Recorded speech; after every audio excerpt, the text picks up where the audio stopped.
शरद पवार यांच्या राष्ट्रवादीकडून शिंदे आणि भाजपच्या विरोधामध्ये आता तक्रार दाखल करण्यात आली आहे। निवडणूक आयोगाकडे स्टार प्रचारकांच्या विरोधामध्ये ही तक्रार दाखल करण्यात आली आहे। इतर पक्षांमधील व्यक्तींच्या नावाचा या यादीमध्ये उल्लेख करण्यात आलाय।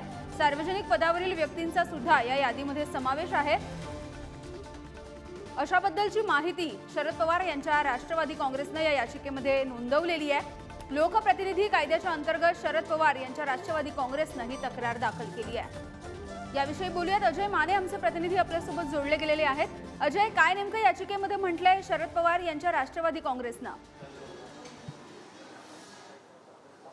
आपण जर पाहिलं तर शरद पवार यांच्या राष्ट्रवादी काँग्रेसचं म्हणणं असं आहे की ज्यावेळी निवडणुका लागतात त्यावेळी सत्तेत असलेले लोक जे आहेत ते प्रचारक म्हणून उतरू शकत नाही आणि हे कायद्याचं उल्लंघन आहे, अशा प्रकारची याचिका जी आहे ती दाखल करण्यात आली।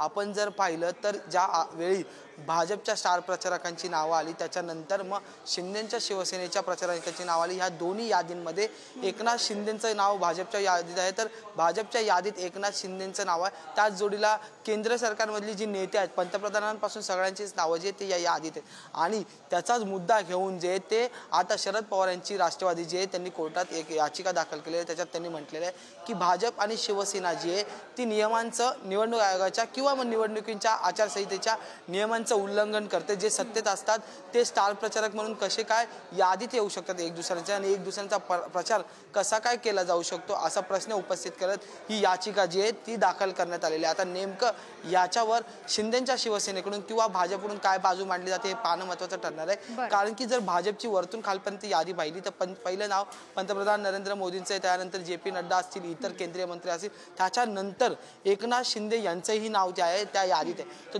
दुसरीकडे शिंदेच्या शिवसेनेची यादी पाहिली तर त्या यादीत नरेंद्र मोदी असतील, देवेंद्र फडणवीस असतील, केंद्रातील इतर नेते असतील त्यांच्या नावासोबत मग एकनाथ शिंदे आणि त्यांच्या मग पक्षात असलेल्या नेत्यांची नावं आहे।